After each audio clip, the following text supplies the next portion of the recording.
The night started like any other road trip. I'd left Atlanta hours earlier, the trunk packed with a surprise gift for Kelly, my girlfriend. I wanted to show up unannounced for her birthday, sweep her off her feet, and make up for the argument we'd had last week. But the GPS had other ideas. The voice on the navigation app sounded as confident as always until it wasn't. It led me off I-75 onto a winding 2-lane road, and then, with the worst possible timing, it cut out entirely. No signal, just a spinning wheel where the direction should have been. I cursed under my breath and pressed on. The trees lining the road seemed to close in around me, their gnarled branches reaching like skeletal fingers. The rain started as a drizzle, but quickly turned into a torrential downpour.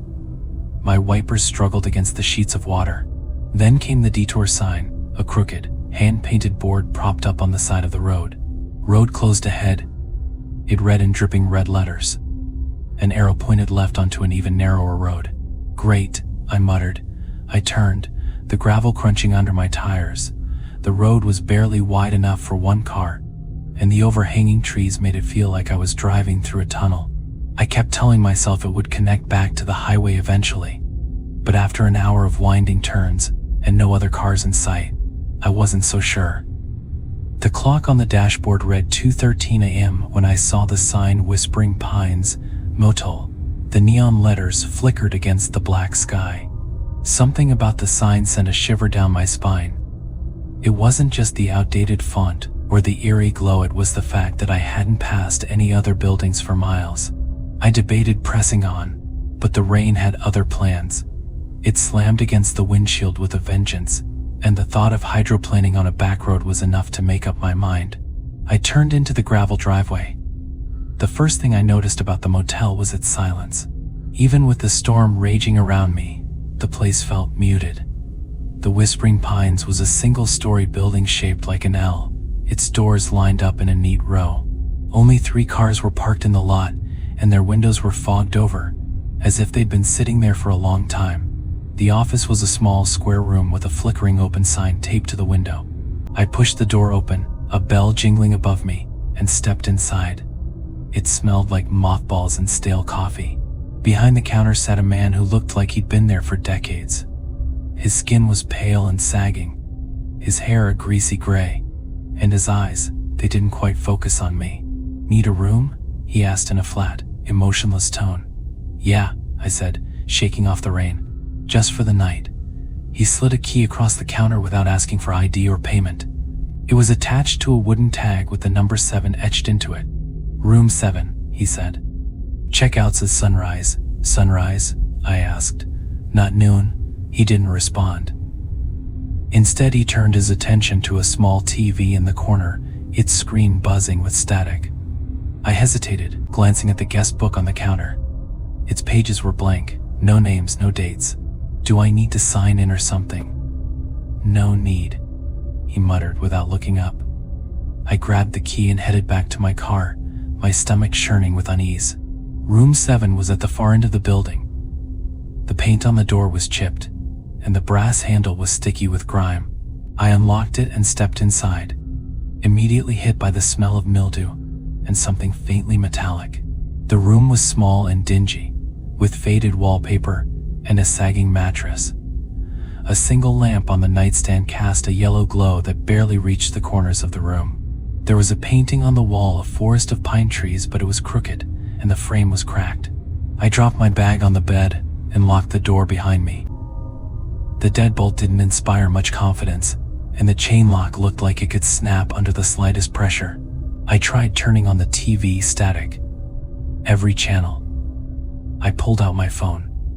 No signal. Of course. A sudden knock at the door made me jump. "Who is it?" I called out, my voice shaky. No answer. I peered through the peephole. Nothing but darkness. Another knock, louder this time. I hesitated, then unlocked the door and opened it a crack. Rain splattered against the porch light, but there was no one there. Just the empty parking lot and the 3 lifeless cars. I shut the door and bolted it again, my pulse racing. That's when I heard the whispering. It started as a faint murmur, like wind rustling through leaves. But there were no trees outside my room, just the gravel lot. and the endless rain.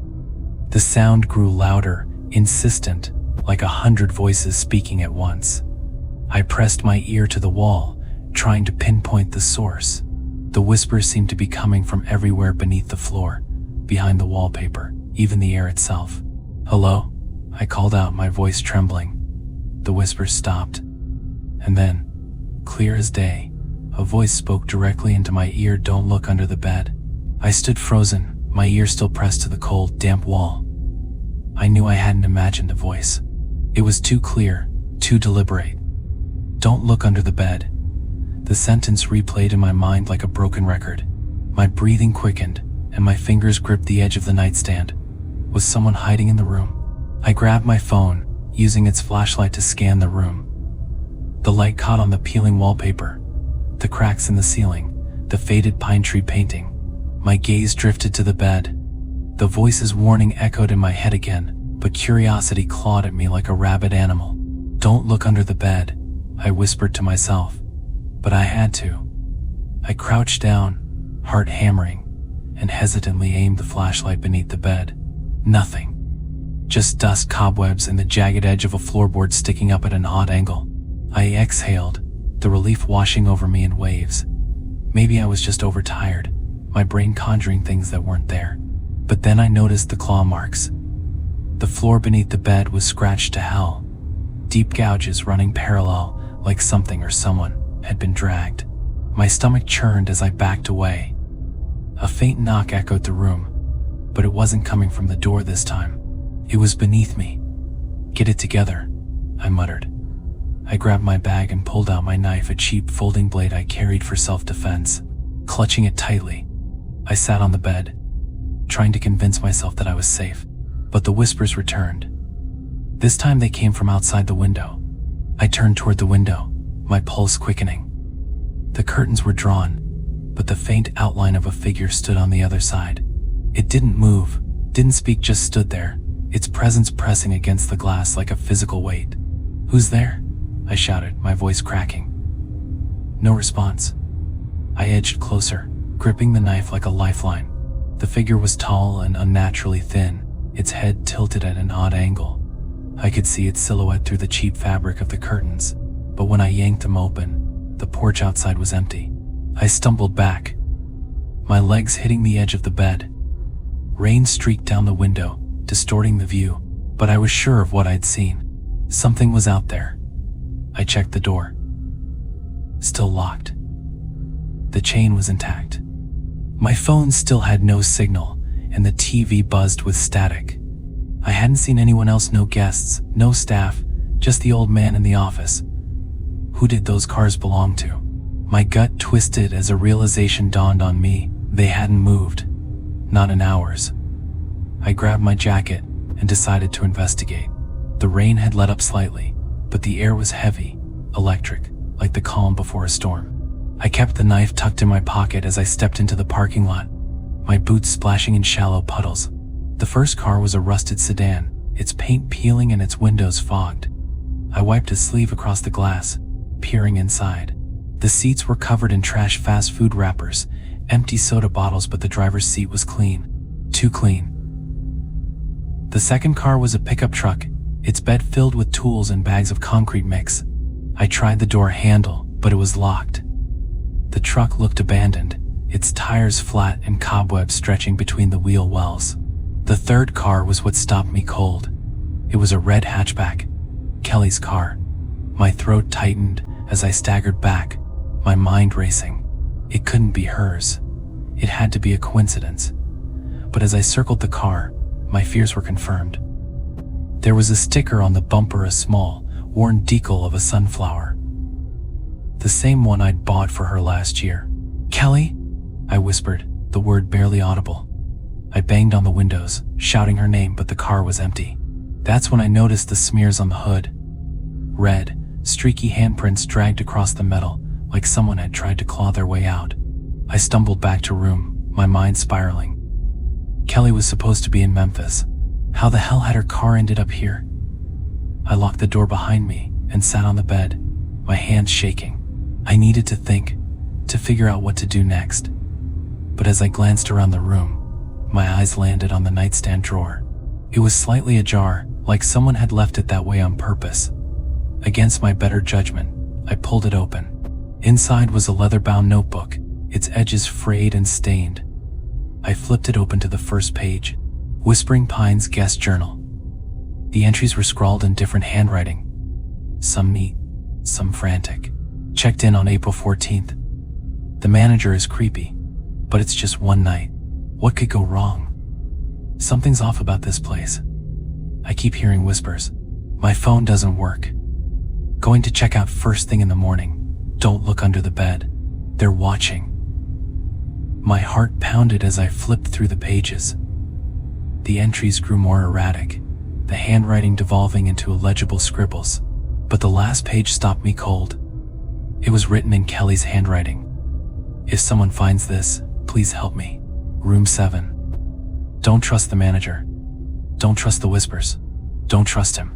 The notebook slipped from my hands as a cold realization gripped me. Kelly had been here, and she hadn't left. Kelly's handwriting stared back at me from the page, her plea for help etched into the worn notebook. My mind raced with questions. How did she get here? Why didn't she call me? And most importantly, where was she now?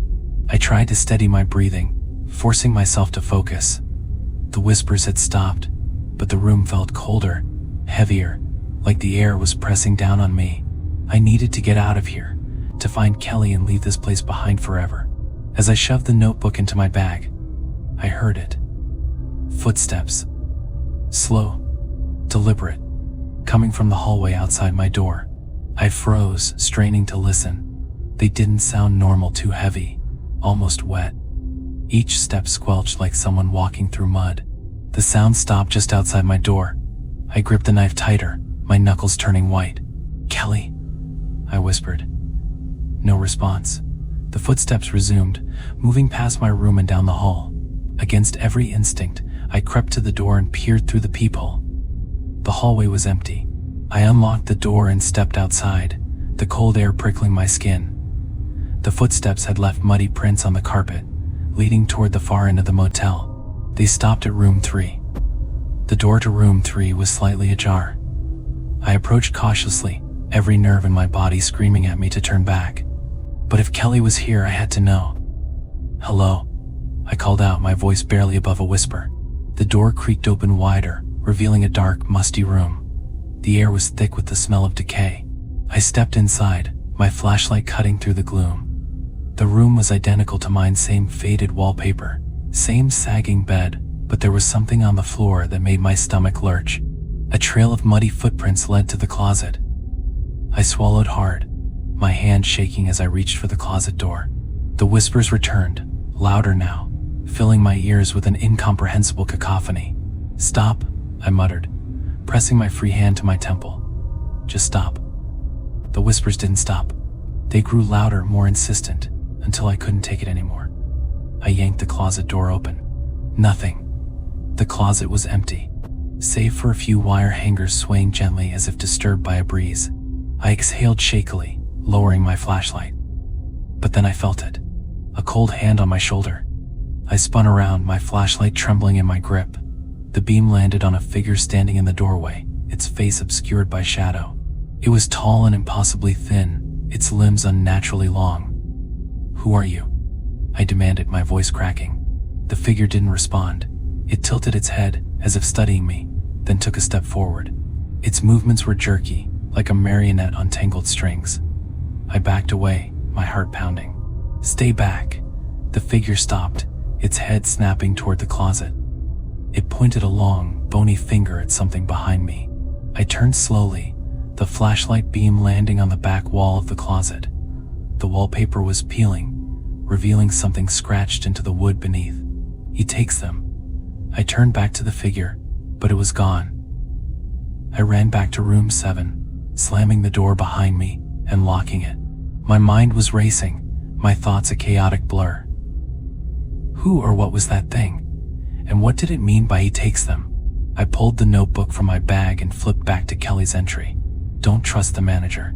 Don't trust the whispers. Don't trust him. I grabbed my knife and flashlight, determined to confront the old man in the office. If anyone knew what was going on, it was him. I made my way to the office. The neon sign still flickered weakly, casting distorted shadows across the gravel. The door was unlocked, just as before. Inside, the manager was sitting behind the counter, staring at the static-filled TV. He didn't look up as I entered. "What the hell is going on here?" I demanded, slamming the notebook onto the counter. "Where's Kelly?" He didn't respond. I grabbed him by the collar, pulling him upright. His eyes met mine for the first time, and I froze. They were empty. Not just lifeless, completely hollow, like two black voids staring back at me. "You shouldn't have come here," he said, his voice low and guttural. I stumbled back, my hand tightening around the knife. "What did you do to her?" "She's gone," he said simply. "They all are." "What are you talking about? Where is she?" He smiled then, a grotesque grin that stretched too wide. "Room 7. Look under the bed." I sprinted back to room 7, my chest heaving. The manager's words echoed in my mind, "Look under the bed." I didn't want to. Every instinct screamed at me to leave, to run as far as I could, but I couldn't leave without knowing the truth. I crouched down, gripping the knife tightly, and shined my flashlight beneath the bed. At first I saw nothing, just the same scratched floorboards and cobwebs. But then the beam caught something, a piece of fabric snagged on the jagged floorboard. I reached for it, my fingers brushing against the edge. It was a scarf. Kelly's scarf. My stomach dropped as I pulled it free, revealing a small, dark stain near the edge. Blood. The whispers returned, deafening now, filling the room with their maddening chorus. The walls seemed to close in around me, the air growing colder. And then I saw it. Beneath the floorboards, through the gaps in the wood, a pair of eyes stared back at me. They weren't human. The eyes blinked. I staggered back, dropping the flashlight. My knife clattered to the floor. As I scrambled to my feet, heart pounding so loudly it drowned out the whispers. "No," I whispered, shaking my head. "This isn't real." But the eyes didn't disappear. They moved, shifting beneath the floorboards as if the thing was pacing, waiting for me to act.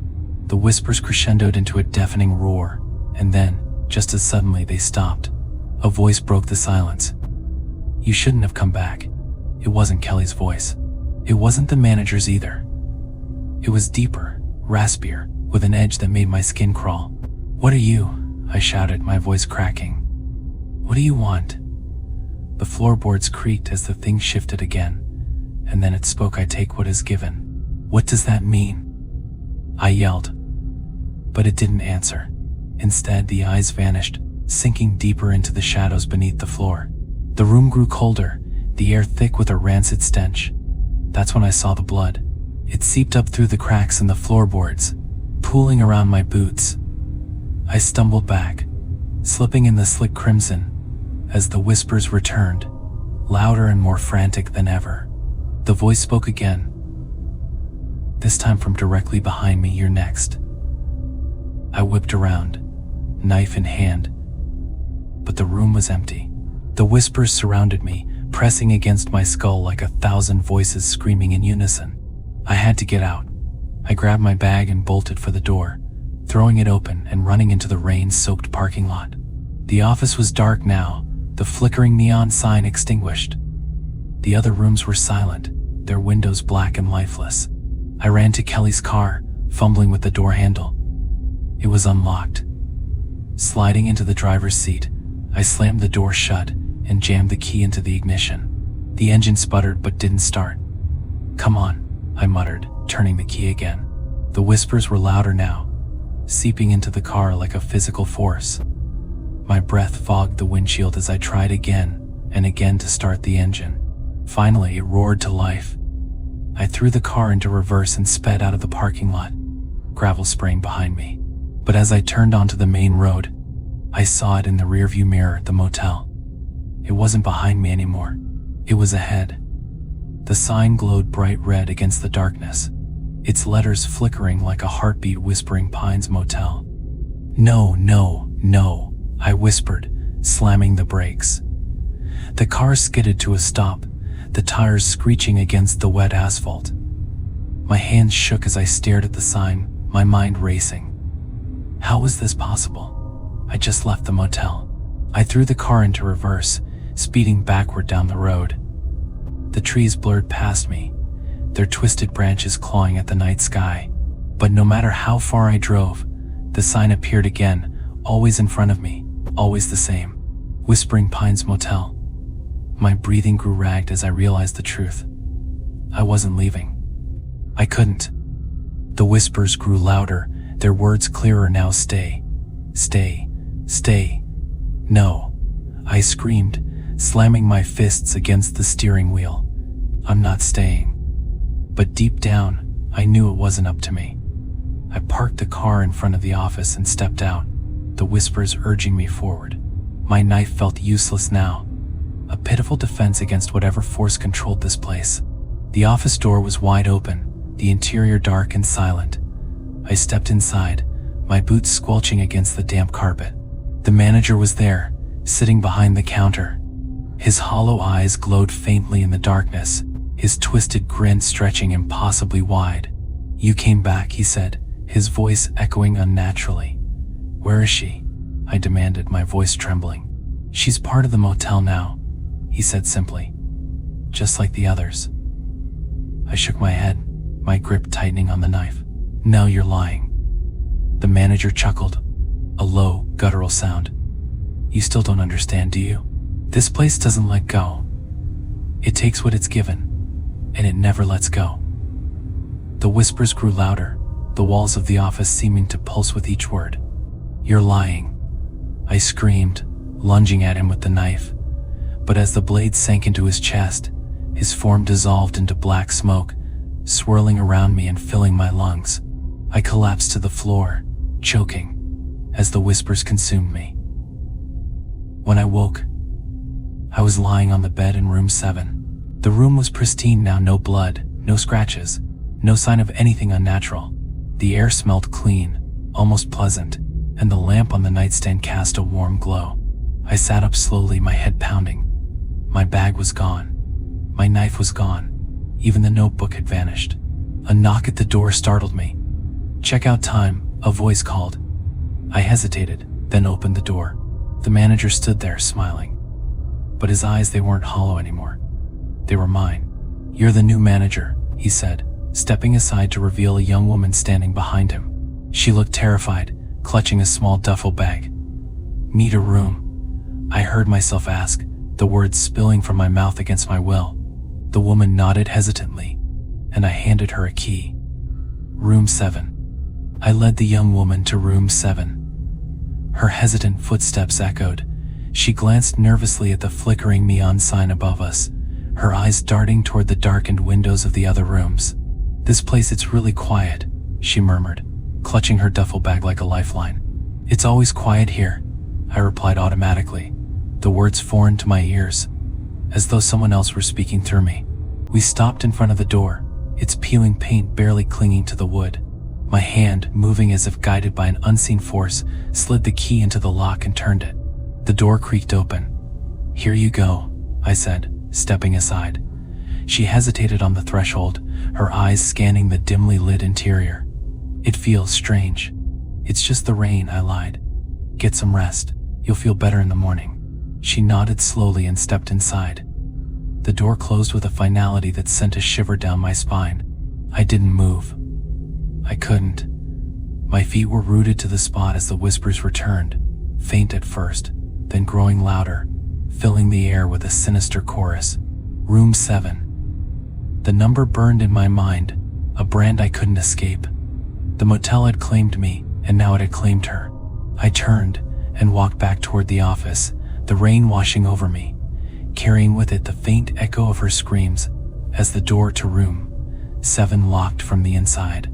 I didn't look back, because I knew what waited for me there.